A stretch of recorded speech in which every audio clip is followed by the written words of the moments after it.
teman-teman, di sini kami akan mendemokan hasil kerja kami, yaitu TCP1 server, TCP1 client, UDP1 server, UDP2 client, dan TCP2 server dan TCP2 client.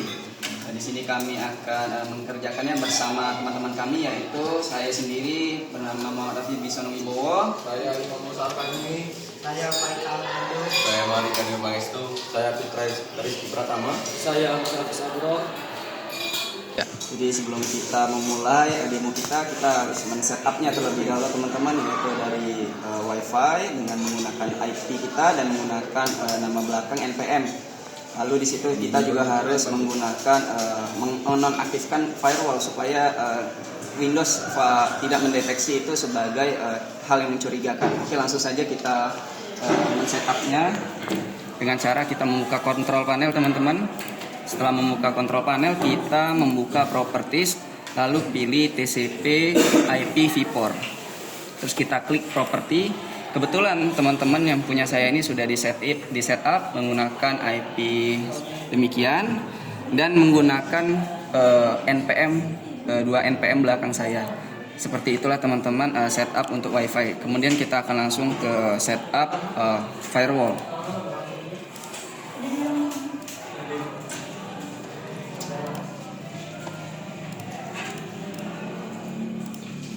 Nah, seperti ini teman-teman, kita turn off atau mematikan Windows Defender Firewall supaya Windows tidak mendeteksi kegiatan kita menggunakan ini, tidak mendeteksi sebagai ancaman. Oke, begitu saja, kita langsung ke praktek menggunakan TCP1 server dan client. Baiklah teman-teman, saya di sini akan menjelaskan per blok kode fungsi dari TCP1 server. Yang dari blok sini teman-teman, include sampai Pragma warni itu untuk menginisiasi folder kita, maka bisa membaca dari folder kita. Lalu use define server IP ini menggunakan IP yang kita gunakan tadi teman-teman, menggunakan IP kita ya, bukan IP client atau IP yang lainnya. Dan di blok-blok yang bawah ini, jika suatu klien tidak bisa mengkonek, maka mengirimkan pesan sebagai berikut, maka tidak akan terkonek, maka otomatis keluar, dan atau juga memberikan peringatan tidak bisa membuat soket, maka exit failure, seterusnya teman-teman. Sampai ke bawah. Dan di sini juga nanti ada peringatan juga jika klien berhasil connect, maka di sini akan menyampaikan pesan connect klien masuk ke connect ke server. Nah, sampai sekarang teman-teman. Oke, seperti itu, langsung saja kita praktek. Oke teman-teman, ini bagian dari TCP kliennya. Saya akan jelaskan kalau dari bagian include sampai sini itu untuk menginisiasi library. Kalau dari bagian server ini itu sebagai IP yang dituju teman-teman.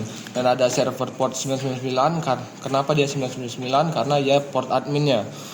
Terus kalau di bagian ini itu artinya jika keluar dari loop, artinya server koneksinya itu putus atau codingannya itu gagal teman-teman.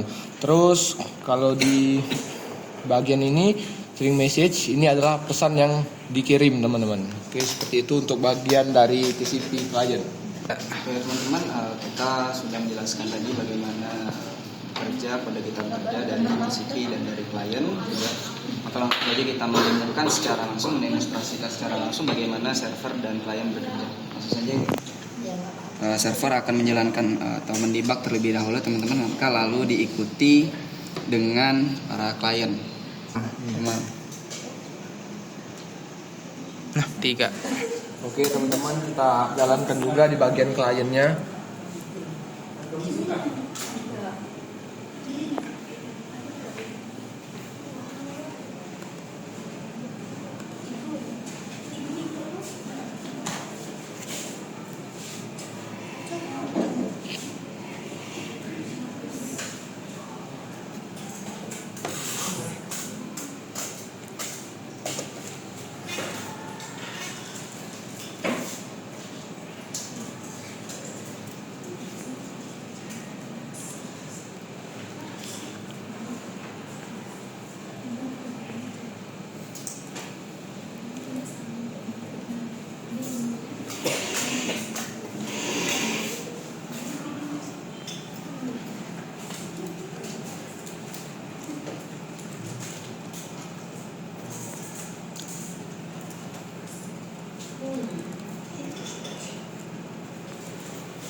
3.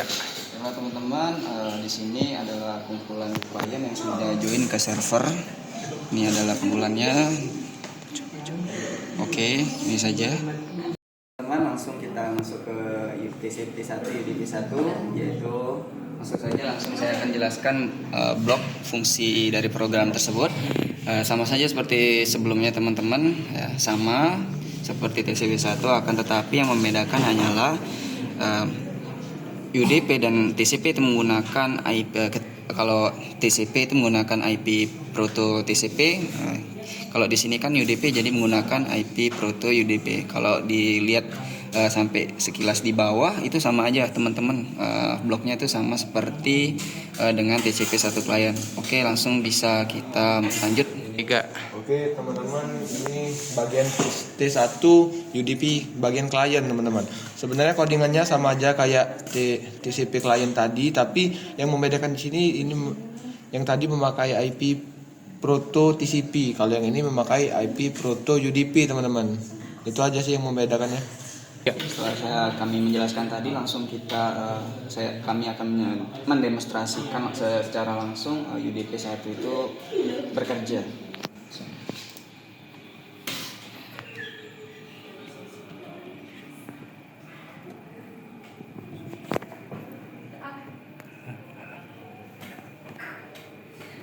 Oke, ini udah connect teman-teman ke server.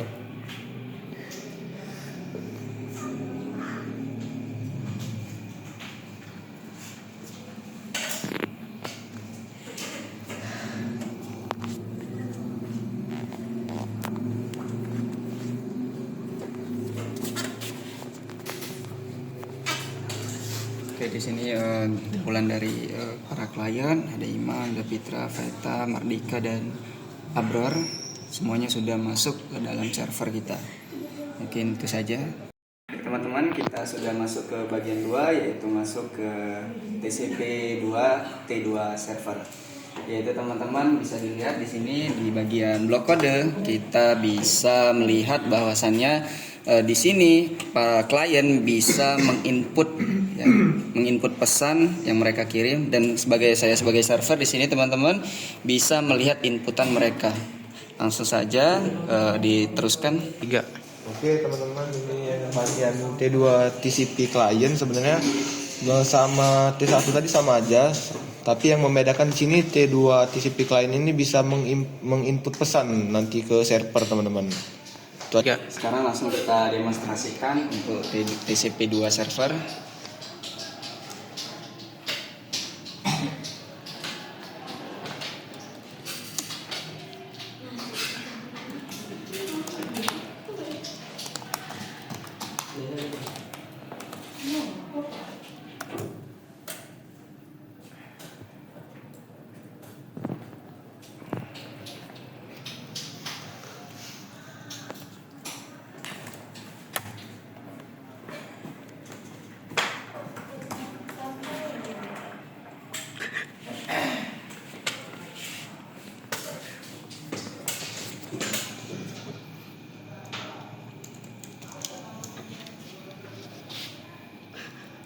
Jadi saya sebagai server bisa melihat aktivitas mereka di dalam klien. Jadi kami bisa melihat aktivitas mereka, memantau aktivitas mereka. Teman-teman, kita masuk ke UDP 2. Saya sebagai server di sini akan menjelaskan blok programnya sama saja seperti sebelum-sebelumnya teman-teman. Yaitu di sini kita sebagai server menampilkan pesan dan bisa melihat aktivitas para klien, dan demikian juga menggunakan ID Proto UDP. Selanjutnya dijelaskan oleh 3. Di sini saya akan menjelaskan untuk klien dari TCP2 UDP. Di sini perbedaan cuma di bagian client socket itu IP protonya itu UDP. Kalau yang TCP tadi IP protonya itu TCP. Dan di UDP ini bisa untuk mengirim 3. Sekarang kita langsung masuk ke bagian demo UDP 2 T2.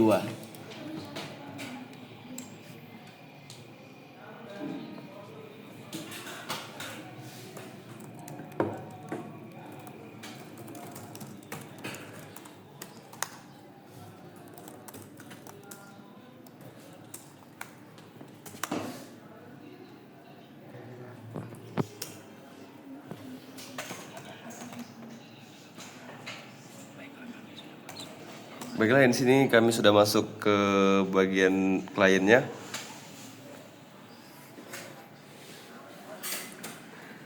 Tiga. Oke teman-teman, ini saya sebagai server bisa memantau aktivitas para klien di sini. Bisa dilihat, bisa memantau secara real time teman-teman. Selagi mereka para klien dan saya sebagai server bisa terkonek satu sama lain. Seperti itu saja, mudah bukan? Kami akan membuat platform ini mudah berkembang sebagai media yang suka selingkuh bisa memakai platform kita. Jadi tidak ketahuan bisa juga ini. Demikian teman-teman dari demonstrasi kami, yaitu dari tahap 1, tahap 2, tahap 3, dan tahap 4, dan mungkin di tahap terakhir yaitu tahap 5 akan berlangsung next soon. Kami akan kabari secepatnya. Mungkin dari kami sekian. Terima kasih teman-teman. Kami ucapkan Assalamualaikum warahmatullahi wabarakatuh.